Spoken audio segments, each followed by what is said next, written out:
Hey, this is Mike from the Run Testers, and this is our review of the Garmin Venu 2 Plus. So a little bit of background about where the Garmin Venu 2 Plus kind of sits in Garmin's range. Now, essentially, this joins the Garmin Venu 2 and the Garmin Venu SQ. So the SQ is a square version.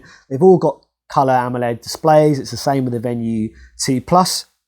This is definitely much closer to what you're getting experience-wise from the Venu 2. So you're getting a round design, you're getting a polymer case, you're getting an interchangeable strap, you're getting the same screen size as the Venu 2 here as well. The key differences here really in terms of design and what you're getting in terms of experience is you're getting this physical button, middle physical button before you, or on the Venu 2 you only have 2 buttons.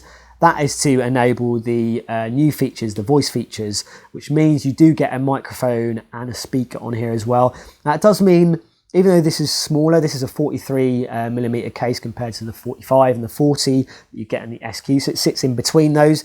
That extra hardware does mean it gets a little bit thicker and a little bit heavier, but it's not in a way that I think you can really notice. I put the kind of Venu 2 and the Venu 2 Plus alongside each other, and to be honest, I don't think there's a major difference in terms of what you get here. We're getting a few different bezel options, as Garmin always seems to kind of offer now these days. I've got the kind of all kind of black. You can get kind of a cream bezel, a silver bezel. You can get a leather strap, which pushes the price up a little bit as well. But ultimately, the design of this watch is near identical to what you got on, or what we got on the Venu 2. In terms of the look, if you like a sporty looking kind of running watch or smartwatch, then that's what you get here. It's not going to be for everyone, I don't think, but if you kind of look at some of the other bezel options and the fact you can change the strap, then you can get something maybe a little bit kind of stylish or more stylish looking and less sporty, I guess. But if you don't mind the sporty look, that's what you're going to get with the Venu 2 Plus. As I said, very similar to what you're getting specs-wise compared to the Venu 2. So if you like the idea of that and wanted maybe a slightly smaller case, but not that smaller square case you get in the Venu SQ, then that's kind of what you're going to get on the Garmin Venu 2 Plus. So in terms of the run test, I have to say with the Venu 2 Plus, it is very similar to the Venu 2. Almost identical, I would say, in terms of what it's like to live with on your wrist when you're running, in terms of the performance, in terms of the data you're getting from it. Everything I kind of saw from this watch in my running time felt near identical to what I experienced on the Garmin Venu 2. I'll start with what it's like to live with and what to have on your, on your wrist. Now, ultimately, you're getting a smaller case size in the Garmin Venu 2, but bigger than the Venu SQ. But I think, you don't really notice a difference in terms of size, or I didn't anyway, in terms of absorbing that information, the kind of information, how it's displayed and how, easy it is to glance at, and kind of take in how you're performing in terms of your running. So in terms of the screen, now you do have an always-on mode like you do have on the Venu 2, but I used a mixture of that when I was testing. Now, when you don't have that on, you have to use the raise to wake gesture to wake the screen up. Now, it's not instant, but it's not really slow, but ultimately, I would like it, I think that's the benefit of having an always-on display with most Garmin watches, that you don't have to think about that. So it's not instant, it kind of takes a couple of seconds to kind of wake up, but you can see your data ultimately, and you can customize those kind of data fields as well and get all of the same features that you got on the Venu 2 in terms of training and workouts and things like Garmin Coach. So that is all here in terms of from that perspective. Now, in terms of the data accuracy and reliability, I would say the GPS was pretty good for me performance-wise. I got a quite, very quick kind of lock on in terms of signal. I was using it against another Garmin, and they were pretty kind of spot on in terms of picking up that signal. And yeah, from the kind of shorter and longer runs I did, it worked really nicely, I think, from that point of view. And things like average pace were pretty much spot on when I compared it to kind of tracking from Strava and also from another Garmin. So in terms of heart rate monitoring performance, I think it was pretty much identical to what I got on the Venu 2 from my experience. I would definitely pair it up with an external chest strap monitor, because I found that maximum heart rate readings were definitely notably higher compared to a Wahoo Ticker chest strap monitor. And you can do that, thankfully. You've got ANT Plus and Bluetooth connectivity here, so you do have that option to do that. And I would do that from continuous heart rate monitoring, if that's something you care about. I think it's pretty reliable. But for kind of during exercise and during running, I would definitely pair it up. Even the kind of steadier runs, I found it a little bit higher on the maximum kind of heart rate readings, but the average readings are okay. But if you care about those intensities, high intensity runs and training, that's what I would personally do. In terms of those extra features you're getting, like I said, you're getting things like Garmin Coach, which I think is really solid.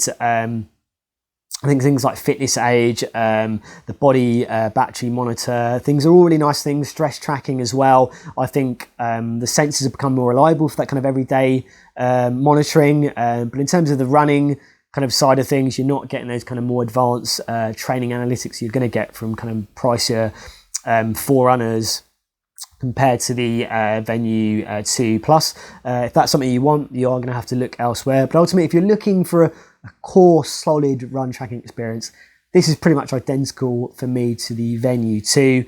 So for me, in terms of the run tracking performance overall and the run testing, it's pretty solid. Very similar to the Venu 2 for me. Has the same kind of highlights, same kind of bad points that I think I've kind of highlighted, or we've highlighted on the Venu 2. So it's good for running, not perfect, but definitely the good outweighs the bad here. And in terms of those voice features, now I think they're pretty well integrated. Basically, Garmin has taken an approach of what we've seen with kind of sports headphones that kind of integrate or give you access to your voice assistant on your phone. So essentially, when you press that new physical middle button that you have on the watch, initially it will push you into your phone as long as they're paired and connected. And then depending on what smart assistants you have on your phone, so I had a Samsung phone, which meant I had access to Bixby and Google Assistant. It will let you pick if you've got multiple assistants. You pick one, and after that, every time you hit that middle button, you can ask the same things you would ask Google Assistant on your phone. So, what's the weather tomorrow? There will be showers with a high of 8 and a low of 2. Manchester United's next game is today at 5:30 p.m. when they will be playing Wolverhampton Wanderers. You can respond to text using voice as well. All the general stuff, and I think the speaker and the mic works pretty well for me. It was nice and loud. I used it indoors and outdoors, and it was pretty reliable and responsive from that point of view. So it's a well integrated feature. You can use it when you're running. So when you're tracking, you can just hit that middle button, and it will open up that screen again to let you interact with your voice assistant. And also, it takes it's about 5 seconds for that voice assistant to connect, so it's not instant. So if that's something that you care about, then it's not an instant kind of connection from that point of view. But for me, they're not groundbreaking voice features here. We have seen them on other watches. You do have Bluetooth calling here as well, which work fine. If you want to use those features, you have a keypad and you can pull in your contacts, I think up to 50 contacts, which you can access from the watch. The crucial thing here is you don't have extra connectivity or cellular connectivity. It's all done when you pair to your phone with Bluetooth. That also lets you make calls with the kind of safety and incidents detection features as well, which previously, you still have to use on your phone. Now you can access that from the watch as well, or make calls from the watch. So that's quite nice to have there as well. So while the voice features aren't groundbreaking, I think they're nice to have. And if those are features that you look for in a running focused smartwatch or sports watch, then these do work pretty well on here so far, and also room for improvement. Now that you have that mic and that speaker on there, you might be able to, there'll be developers that may be looking to add extra features there, and Garmin may open that up as well. So voice features not groundbreaking, but I think nice addition here in terms of Garmin's overall kind of smartwatch platform. So my verdict on the Garmin Venu 2 Plus is, as an option for runners, it's pretty solid again, but I think it's very similar to what you're getting from or what you've got on the Venu 2. Now, ultimately, what's separating that from this is those voice features, is that case size as well, which kind of sits in between the two Venu models, and also there's a slight drop off in battery life, but ultimately, my experience, you're still going to get a week's worth of training out of it. That's without the always on display, and it's obviously going to be less with that. But kind of core performance from a running perspective feels very similar to me in terms of distance tracking, the heart rate monitor performance, which I still think you need a chest strap to get the best results for. And then those extra features that you have got there, the voice support, which does work during runs, so it does work, and I think it's well integrated in terms of the experience that you get on the watch. I feel the software works a little bit nicer than it did in the original Venus as well, and that kind of shown improvements in the Venu 2, you get that here as well. And then yeah, battery performance I think is pretty good as well here. Now if you're looking at how this kind of compares to what else is out there, you're looking at things like the Apple Watch Series 7, you are looking at things like the Samsung Galaxy Watch 4, the Huawei Watch GT3, I think as well. In terms of how I think this compares or where that sits, I would say if you have got an Android phone, this is a really strong option. I think if you care about run tracking and you want a kind of smartwatch experience, I'd also put the Huawei Watch GT3 there around there as well. But I think in terms of that core familiar Garmin experience, that's what you're going to get here. If you're an Apple user, I would still say probably go for the Apple Watch. But if you care about having the battery life as well as the solid kind of run tracking, then I would probably say go for the Venu 2.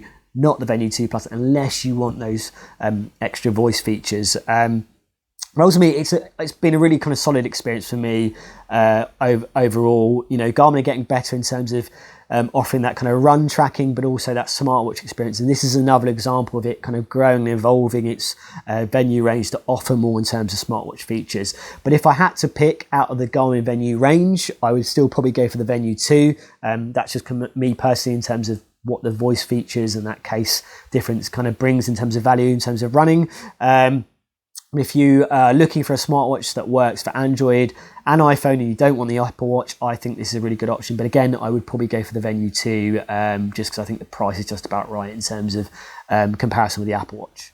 So there you have it, that is our take on the Garmin Venu 2 Plus. Now, we do also have a video comparing this with the Garmin Venu 2, so definitely go and check that out as well. If you've got any questions about our testing, let us know in the comments. As always, like and subscribe, hit that little bell to find out about our latest videos, and yeah, we'll see you for the next Run Testers video.